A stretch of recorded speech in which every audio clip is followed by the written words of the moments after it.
Sud Radio, Osez entreprendre, Thomas Binet.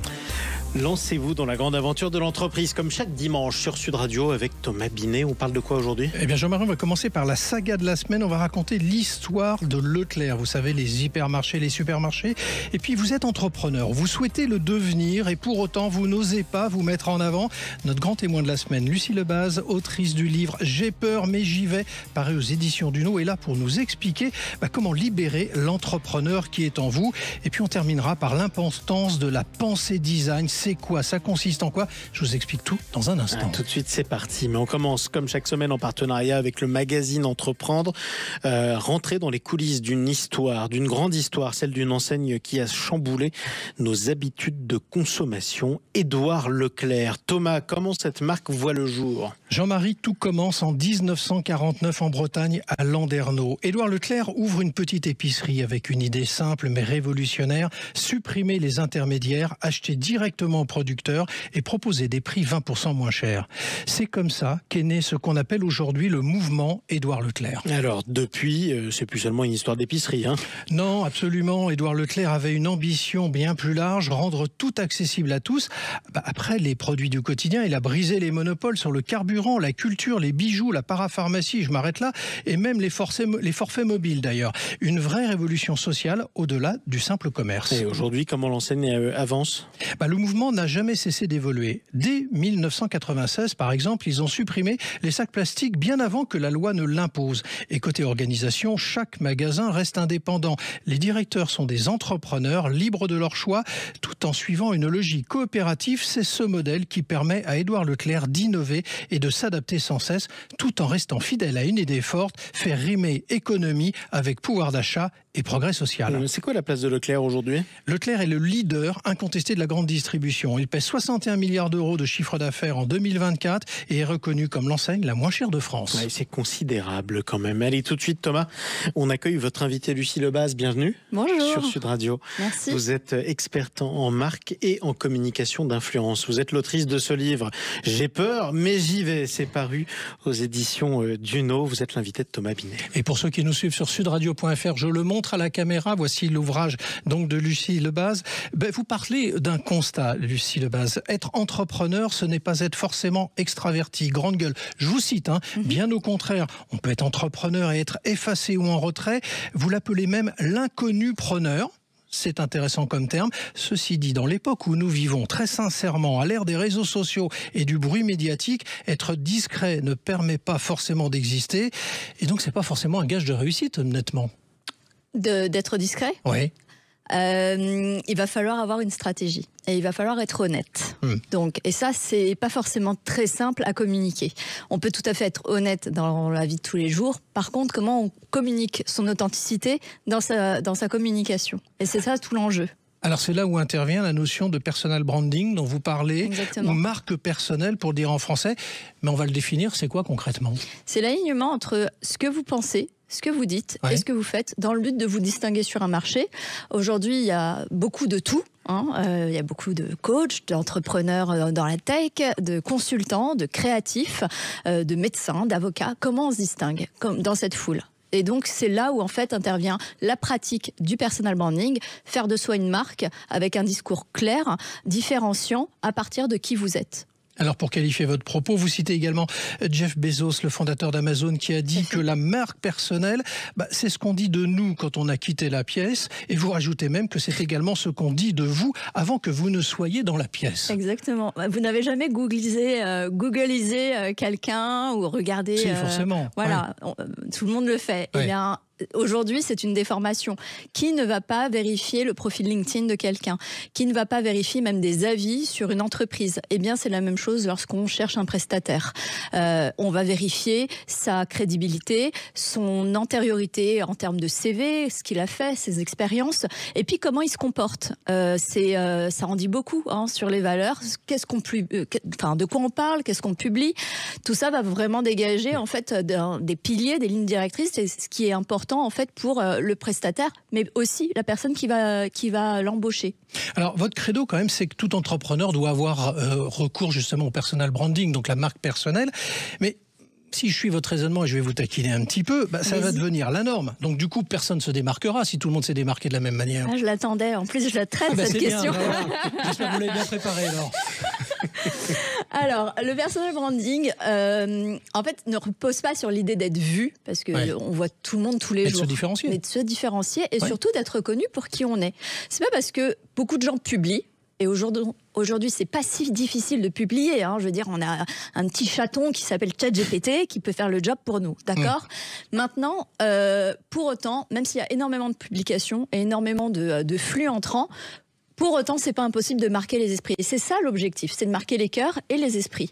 Alors, il faut faire quand même attention, c'est vous qui le dites, à ne pas sombrer dans l'exhibitionnisme digital. Les réseaux sociaux ne sont pas un journal intime.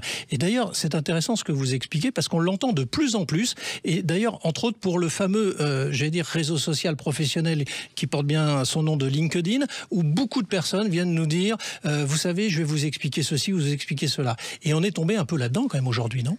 L'aspect moralisateur, vous voulez dire ? On raconte un peu sa vie, en fait. Alors, raconter sa vie, moi, j'ai pas de problème à partir du moment où ça sert une communauté, où ça sert un propos, et si ça peut inspirer d'autres personnes à lever des freins, à avoir des idées, à aller plus loin dans sa réflexion professionnelle. Moi, j'ai pas de problème. Au contraire, ça s'appelle être inspirant, en fait, et éduquer les gens. Si je peux éduquer les gens à partir de mon expérience parce qu'elle peut servir, j'ai pas de problème à raconter qu'un événement personnel a favorisé ou m'a amené à faire tel choix professionnel. Donc, à partir de là, moi, je n'ai pas de problème. Le problème, c'est lorsqu'on se déverse sans vraiment se demander si vraiment c'est intéressant pour l'audience par rapport à la cible qu'on a mis en place et puis le propos qu'on a envie de mettre en avant. Quel est le message, quelle est l'intention ? Si c'est simplement s'exhiber pour s'exhiber, ça ne va pas forcément servir et la communauté ni votre activité. Et c'est ça que je constate. Alors vous allez même plus loin parce que vous préconisez de transgresser les règles, c'est le terme que vous utilisez, de casser les codes, voire d'en inventer de nouveaux. En d'autres termes, vous dites qu'il faut assumer ce que l'on est. Exactement. Ouais, c'est ça qui n'est pas facile parce que ça demande aussi d'expérimenter des choses. Personnellement, moi, lorsque j'ai commencé à travailler avec les réseaux sociaux, j'ai testé plein de choses, du ridicule, des couleurs qui, sur le coup, me plaisaient et en fait aujourd'hui je les vomis. Mais en tout cas, j'ai osé tester, expérimenter. Pour moi, c'était un labo en fait. Je cherchais pas forcément le résultat du like et de la performance. Par contre, je cherchais forcément peut-être soit à me trouver, soit à trouver quelque chose d'aligné et de juste pour moi. Et c'est en embrayant ce cheminement que j'ai finalement trouvé un certain confort dans l'inconfort. Voilà. Alors vous terminez votre livre en disant on te dit non, réponse est possible, on te dit c'est improbable, dis ça va le faire, on te dit impossible, balance ou pas, pense je vais essayer et dis je vais le faire. En d'autres termes, il faut être culotté, transgressif. Oui. Comment je vous ai contacté, Thomas ? C'est pas faux. C'est pas faux. Je suis restée très polie et très courtoise. On aimerait bien connaître les coulisses. En étant un peu, effectivement, dans la transgression d'une démarche traditionnelle. Effectivement, oui, c'est vrai. Disons que, en fait, je pense que la chance se construit. Et en fait, elle ne se construit pas dans le « je vais déranger ». Si je propose quelque chose qui peut être utile à l'autre, eh bien, dans ce cas-là, pourquoi je m'en empêcherais ? Simplement parce que je ne suis pas encore assez connue ? Simplement parce que je suppose que ça a déjà été fait 1000 fois ? Ça, c'est dans ce qui se passe dans ma tête. C'est ce que Gérard dit, en fait. Gérard. Oui, alors, voilà. pour expliquer à nos auditeurs et nos auditrices, Gérard, c'est un petit nom que vous donnez dans votre ouvrage. C'est un peu votre avatar, celui qui se promène dans le livre et qui vous permet de dire un certain nombre de choses. C'est ça. C'est l'avatar qu'on a dans notre tête qui ne dit pas forcément des trucs toujours très sympas ni très utiles par rapport à ce qu'on essaye de réaliser. On a pourtant tendance à écouter tout ce que notre tête nous dit, pensant que, en fait, si elle nous le dit, c'est que c'est vrai. Pas forcément. Donc, si vous n'êtes pas connu ou que vous n'avez pas encore assez d'expérience, mais que vous avez envie, c'est l'essentiel. Donc, essayez de soutenir cette envie par des actions cohérentes, intelligentes, et mettez-vous aussi à la place de l'autre, votre auditeur, votre cible, votre journaliste. Qu'est-ce que lui pourrait, en fait, qu'est-ce qui pourrait lui servir à lui, en fait ? Où se trouve où la synergie ? Eh bien, la réponse, ça sera dans la lecture de votre ouvrage. Merci à vous. Merci. Et bravo, en tout cas, merci Lucie Lebaz. Merci. Je rappelle votre livre « J'ai peur, mais j'y vais ». Tiens, une petite allusion à Josiane Belasco dans Les Bons et Fonds du Exactement. Ski. C'est un bon souvenir. J'y vais, mais j'ai peur. J'y vais, mais j'ai peur. La neige est trop molle, c'est trop dur. Allez, c'est paru aux éditions Duno. Tout de suite, mon cher Thomas, on explique quelque chose. Bruno, le spécialiste des fournitures et de l'équipement pour les professionnels, présente. Sud Radio, Osez entreprendre, les essentiels de l'entrepreneuriat. Bon, vous voulez que je parle d'un horrible anglicisme, le pouvez le dire en design français. thinking. Bon, on va parler en gros de la pensée du design. Comment penser le design dans le monde, dans l'entrepreneuriat? Qu'est-ce que signifie déjà ce terme? En quoi cette méthode peut vraiment aider un entrepreneur qui veut innover? C'est ce qu'on appelle d'abord la pensée effectivement design ou la démarche de conception créative.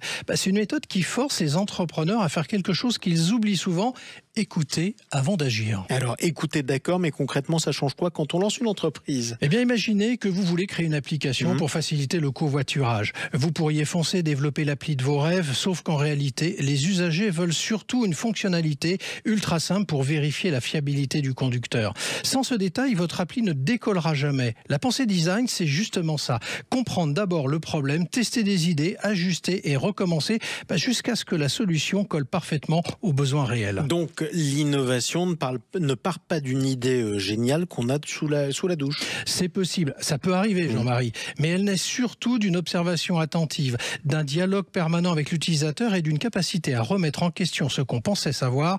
Eh bien, cette méthode transforme l'échec en étape et pousse à innover plus intelligemment, pas juste plus vite. En gros, ça pousse à persévérer, tout simplement. Merci beaucoup, Thomas. Restez avec nous. On se retrouve dans un instant pour parler, de super voitures, les supercars. On va investir dans les supercars dans quelques instants. Sud Radio, Osez entreprendre, Thomas Binet.